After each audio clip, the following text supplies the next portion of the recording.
Hi, everyone, and welcome to today's episode of the HR Sound Off podcast show. My name is Julie Turney, and I am your host. As you know, HR Sound Off is recorded by an HR professional for HR professionals. We share HR stories, HR tech, all things HR you will find on this podcast show. And today I am joined by Reimund Nienaber. Reimund, how are you doing? Thank you. Doing very well. Wonderful. So Reimund is from the company Eligo, which is a talent company.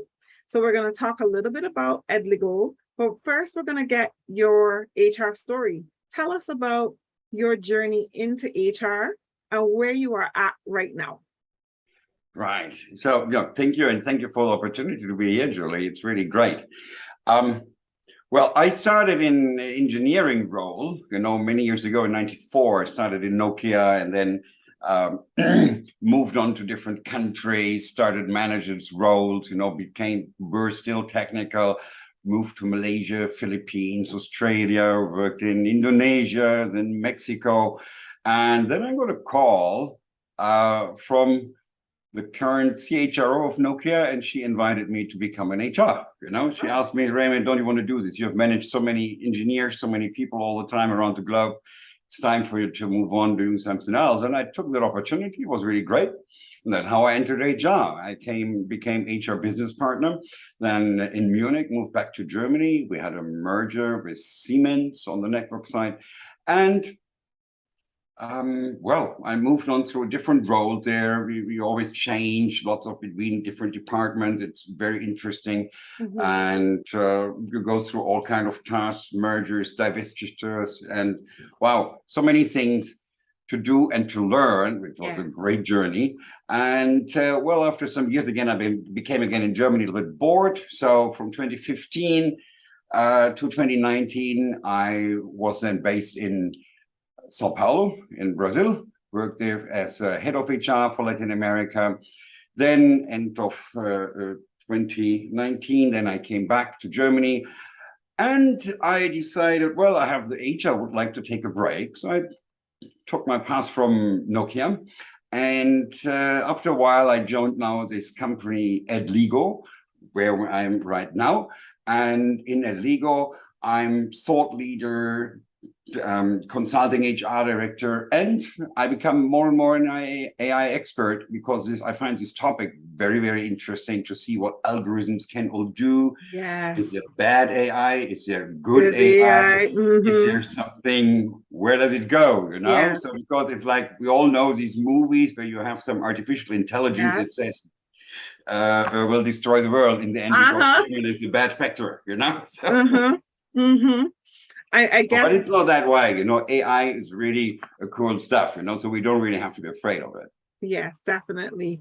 I guess you're one of those people did you read that article from Google where they fired someone who said that their AI has a personality? Yes, I've been reading about that, and true. It always depends, of course, on how you program things, because computers are basically, I might say, a little bit stupid. They have to learn from humans. Yeah. And we have to program them in that way that they're open for everything, to learn and to absorb everything, and not entering any restrictions there. But it's true, it's an important point. And there are even, therefore, certifications available to verify that the AI is not of a bad type. Yes. Awesome. You've lived a long and beautiful career in HR. Thank you. Thank you for sharing. And I've been enjoying it every day, and still do. I'm just looking at your face and I can see, you're still you look very happy and look like you're enjoying what you're doing. So Thank you so much for sharing that. So tell us a little bit about Eligo. What is it? How does it work? Okay. Eligo, first of all, it's like equivalent to it's our software platform, and the company name as well is called Eligo. What we're doing is talent and learning analytics. Talent analytics more for corporations, learning analytics for countries, for bigger learning institutions that really want to figure out more about the student behavior, to help the students actually to really sustain in their learning path. Because many universities, they just don't know why they lose students.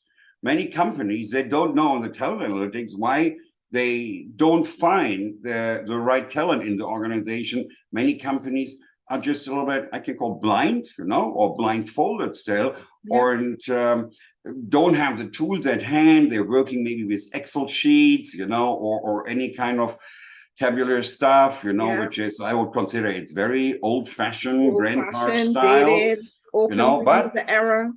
Yes, but it's happening everywhere. We see this everywhere, and then we see as well that people are HR managers are very often scared. They don't like the situation that they have, but they're as well a little bit afraid on about this change, to move forward to something really digital, to actually help people in the organization to as well have a very transparent view on career possibilities in the organization. So when you use Eligo, it starts with job profiles, right?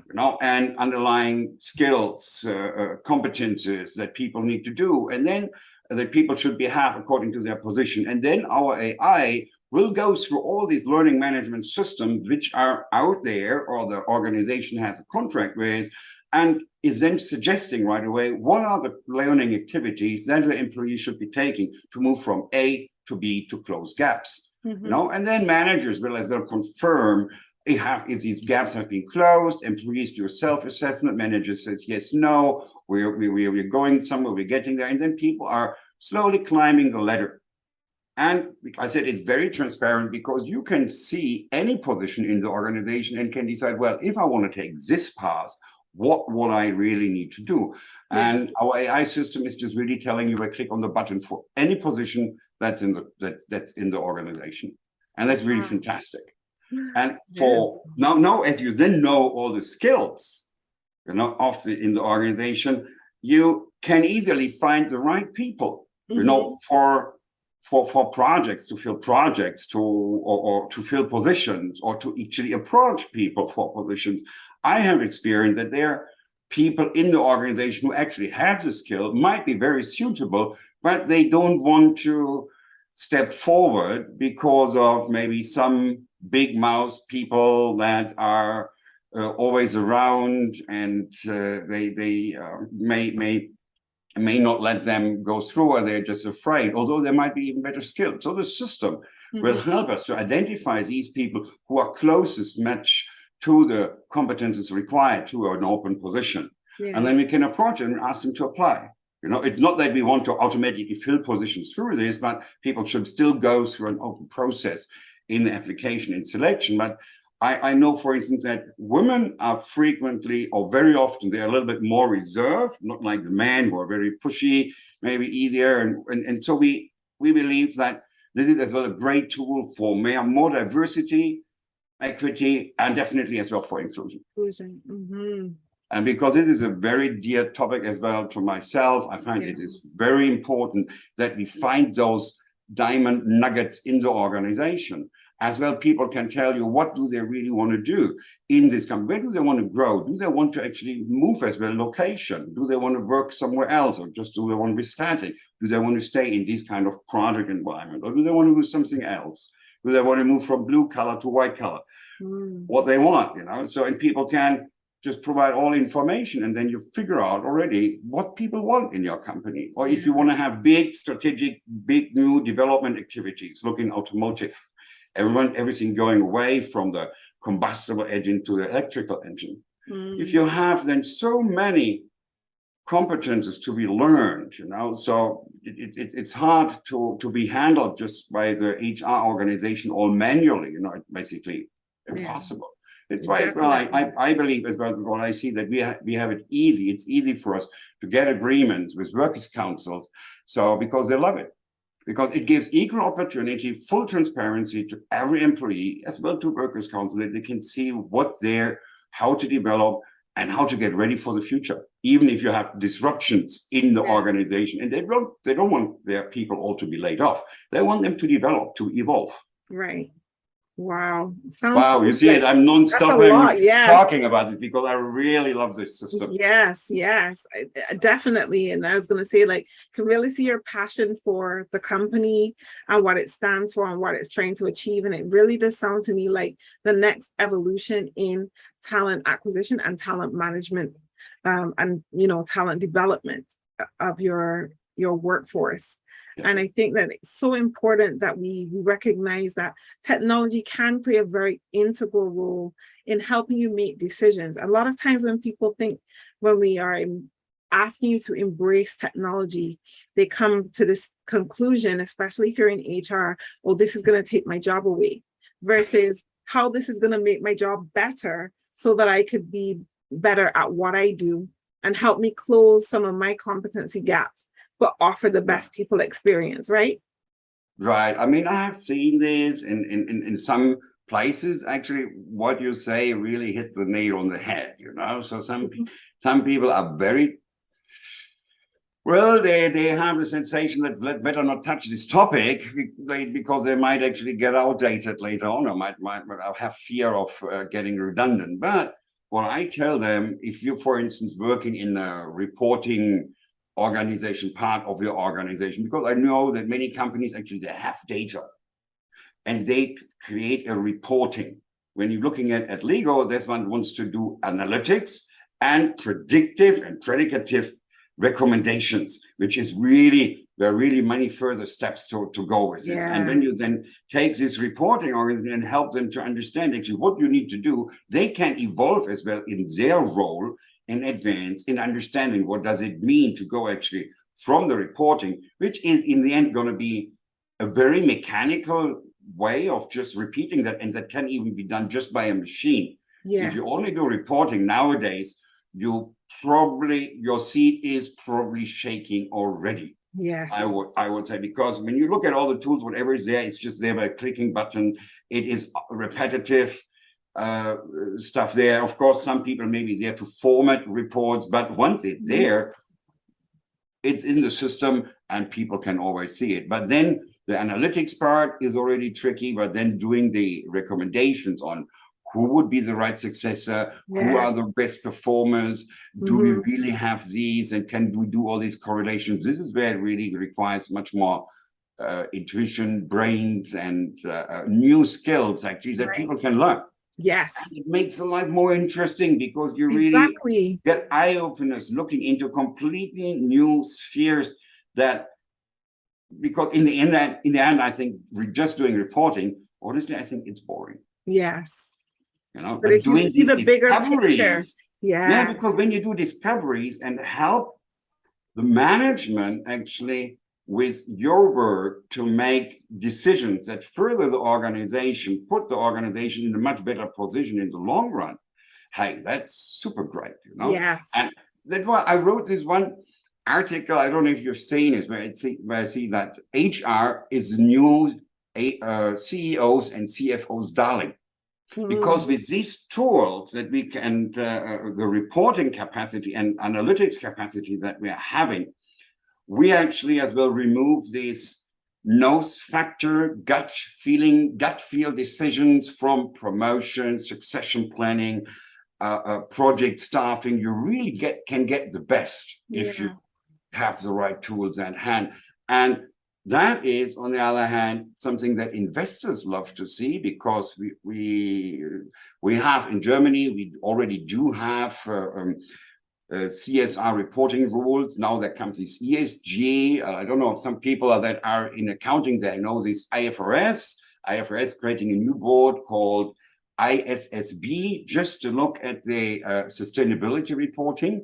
And of course, they're looking first at the environment, but employees, talent management, all these things are being added there now to all this already. And then there is GRI and many other organizations that have already done the definition, where organizations have to actually report how do they do sustainable talent management that is not coming through the nose factor or gut feeling, that is sustainable, repeatable, reproducible in a correct way, without as well creating the risk that people feel disadvantaged that you see later on in court in front of a judge where you have Yeah. to spend so much money. And just think, if you have a large organization where you have 100,000 people, maybe you have 5% that your turnover of these 5% are maybe 10% may take legal action because they feel disadvantaged about something. Yeah. And legal reason might be there easier, and when you look at all these costs, and such tools are really just reducing costs significantly on the legal side, but as well, you get a lot of addition in the employee experience, and that's really great because people can see directly and they see it's going to be fair. Not that the recommendations that the system is doing, people will really always have to take. What is important here is to see that the management has an eye-opener that Peter, Paul, or Mary are there actually as well with the right competences. And the one that you've selected may be your golf buddy, but he's not even in the list. So why? What good reason beside that Paul is a golfing buddy of you? What other good reasons might there be that you can actually really justify that not to take any of these three that have been picked or suggested by the system? And then HR gets a much stronger role and tells them, look, these guys are really next in line. That guy, he still needs to do and learn all these other things, before actually considered ready for the role. And that's like changing HR and the importance of HR significantly. Yes. And we protect much more as well from financial damages, and sustainable companies are as well thought for by investors. There's these funds, they really look for sustainability. If you can add this one on as well, as being really one of the prime organizations that manage these things as well, according to latest guidelines, wow, it's a plus on the list. Definitely. You really opened up a whole bunch of topics that we could talk about on other occasions, because we could talk about this stuff all day long. But I am so glad that Eligo exists to help organizations, and especially to help the HR teams to really create a better recruiting and talent management experience. And if they're willing to embrace it, they will be able to create better opportunities, better career paths for people within their organizations, and help the business to make better decisions. So I really hope that HR will embrace that. Can you tell us where people can find Eligo on the internet, and also tell us a little bit about if they can have opportunities to sample the platform? How does it work? All right, great question, Julie. Of course, our Eligo, you find Eligo in the internet at www.eligo.net. Very simple URL. We are as well on LinkedIn. You find us on LinkedIn. Just search for Eligo and you will find us there. Contact any of us for a demo, and we're happy to help, happy to explain. And the good thing is with Eligo is when it's all not just from the rack, because we understand that organizations are all different. They all have different competencies. They have different skill requirements. They have different reporting and different analytics requirements, just due to the difference in their existence, because we are not all just baking bread, so everybody, all companies are different. So we are as well, we have, of course, the base, and then we will be ready always to customize everything what organizations need. And what we see as well from our big clients, for instance, we have a large client that is Capgemini. I can mention that they have fantastic ideas of what they want to see, using the data to their internal hiring benefits, and as well for the employees that they can go around. And what we see is what the clients are reporting, or Capgemini specifically is saying, they're much faster in staffing internal projects. They're much faster in identifying their local candidates and approaching people. Their team's getting more diverse. Mhm. The employees are just saying it's fantastic on how quickly you get a learning path and how quickly you have access to all this using SSO technology and all this, I say tech blah blah. I don't want to load us so much, which just makes it then really a very easy experience for employees actually to use this and to use it either on the computer or on the mobile phone. Nice. Nice. Thank you so much for that. So check out, I will put the link in the comments so that people can check the platform out a bit more, the website, and learn more there. So thank you for sharing that. Tell us, Reimund, what are you reading, watching, listening to right now that you think our audience would appreciate? Wow, well, I'm reading so many things, and currently I've been reading a lot in Gartner, actually, because I find that they have done lots of research, and even in today, I found again something which is telling me that DE&I and data-driven decision-making is the way to go to actually overcome all these unconscious biases. You know? So, and I've just read this again, and I wrote and I shot out an article on LinkedIn, a small comment on that, because I find this is so true. And you look at McKinsey, you look at Gartner, they have lots of research or doing lots of research in this area. And I'm currently really scouting a lot and trying to find out what do others think. And I see I'm not alone. No, you know, that finding that this is really the future way. I think not even anymore the future way. It is something that we have to do now, and where we see that some organizations are taking first steps. So these things are what I'm currently very busy with. Definitely. And I'm glad that you mentioned Gartner and McKinsey, because whenever I ask HR professionals, like, what are you doing to stay up to date with, you know, things that are happening in our industry and around our industry, because it still involves us in some way about how we create better people experiences. And I get people who look at me like deers in head, like, you know, a deer in headlights. I'm like, it's not rocket science. Gartner, McKinsey, I always recommend Gallup, Korn Ferry. All of these agencies are doing great things to help us as HR professionals. They're giving us the data, they're giving us the insights, which helps us to then go back to our organization and build our cases for products and services that we want to create in the organization. And also just to help people understand, you know, why better leadership is important, why well-being matters, why DEI is important to the organization. So I'm really glad that you touched on those areas for sure, because they really do help to shape us and help us stay informed in this industry for sure. Thank you. That's true. And I can just tell everybody here, it's really easy to subscribe to get those regular updates. They're not flooding you, and you can download even like complete reports. Complete reports for free. And they're for free, really. Yes, it's just I love it. It's amazing. It's amazing, you know, especially if you want to learn about these data, AI-driven supported decision making. These things, they're really, really good already in having articles there and telling you why this is something we should be really looking into. It's not, and that's why I said it's not even anymore really future, because it's there almost every day. Absolutely. Thank you so much for sharing that. The big question, Reimund, what is the biggest misconception about HR that really bothers you, that you want to set the record straight on right here, right now? Oh, the biggest misconception. I think HR can't do miracles.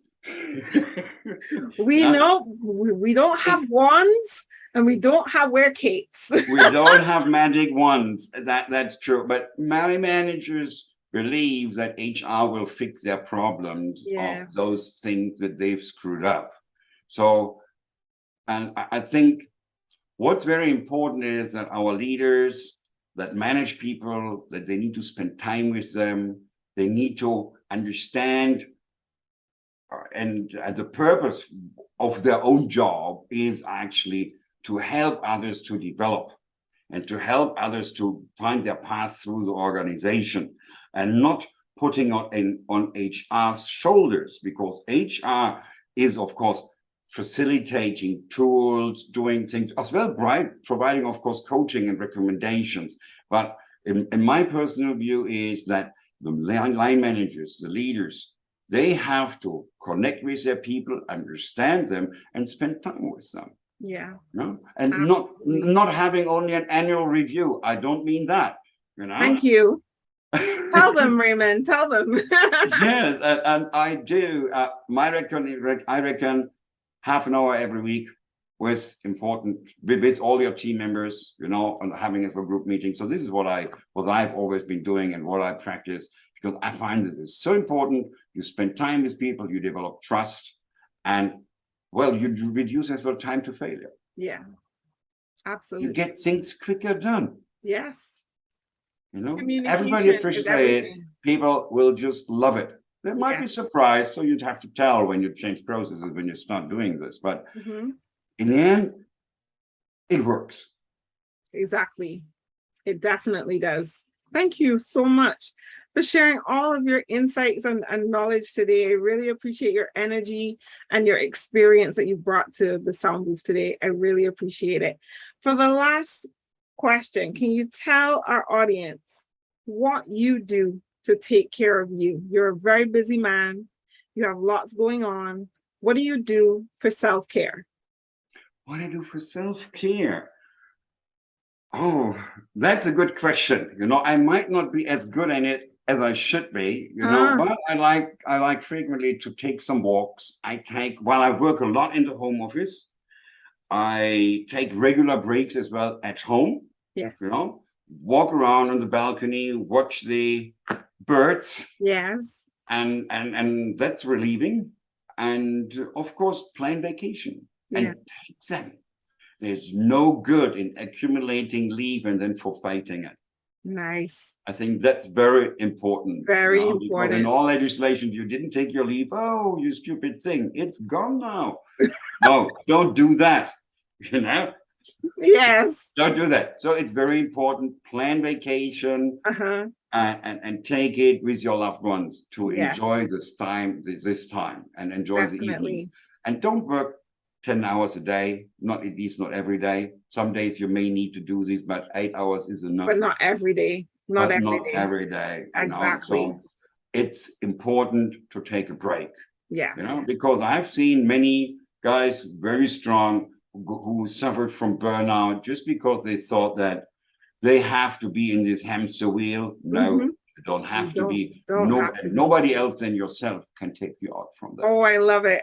This is such a great thing to hear from you, saying that as a man, as a leader in an organization, recommending that people take care of themselves and not keep staying in that hamster wheel, because I think a lot of times people think that, the expectation of the leader is, I must work these 10, 12-hour days. I must take calls on my vacation. I shouldn't take time to listen to the birds sing or watch the clouds pass by in the sky. But it really is important to do. It doesn't matter how small it is or how insignificant it might seem to you. It's a big thing. Yeah, it is. And I think I clearly see times of industrial revolution have passed. Yes. We can't allow ourselves this. All our legislation has advanced as well. We understand that if you work too much, you can get overworked, you can get sick, and you can get physically sick from being from the psychological damage that you have put on yourself. And it's very important to people talking about this because it is causing depression, and it's very important therefore the managers, for the leaders, to actually see this, discover this, and understand what they should be doing and what they really should be saying. I mean, it would be going too far for the experience that I have made with people that had depression or were suicidal and doing, God stay away. But this all happens. Yes. It all happens, and people, and here HR actually can as well help by providing some kind of guidance and training to managers really on, this is where I see HR really again plays a big role to come in as well with psychologists and help training managers, because these are things where managers or where people generally may feel very uncomfortable. Yes. Because they don't know. And even when we start today, the first thing is we're asking ourselves, how are you? And how serious do we mean this with how are you? Is when Exactly. you are, that's why we turn on the camera, you can see, look in the face, you know, you just don't do Yes. this on the phone, and you really take and reserve time for the people, turn off all the distractions, you know, not the phone should be Yes. ringing. And so really pay attention and listen. That's what managers need to do. They need to That's listen right. and understand their people, and they need to be able to read between the lines, but they must be as well able to understand how much workload there really is, and Yes. helping them to develop and helping them to be successful in their career. If if employees are not successful in the career, my view, most time it's management failure. Yes, definitely. I agree. You have left much food for thought today, Reimund. Thank you so much for being here. Really appreciate it. Tell our audience how they can find you on social media if they want to connect and have more conversations with you. Right, on social media, you'll find me as well on LinkedIn, Reimund Nienaber, or my email, raymond.nienaber@eligo.com. I'm happy to be contacted anytime. Well, allow me some sleep because I like to relax at night, you know. So as people may hear this around the world, so I'm living in Europe, Germany, and well, please connect. Thank you so much, Reimund. Appreciate it. It was a pleasure having you today, and we're looking forward to learning more about Eligo and developing our relationships together. So thank you. Super great. It was perfect. Wonderful to be here talking to you, Julie. Thank you for the opportunity. You're welcome.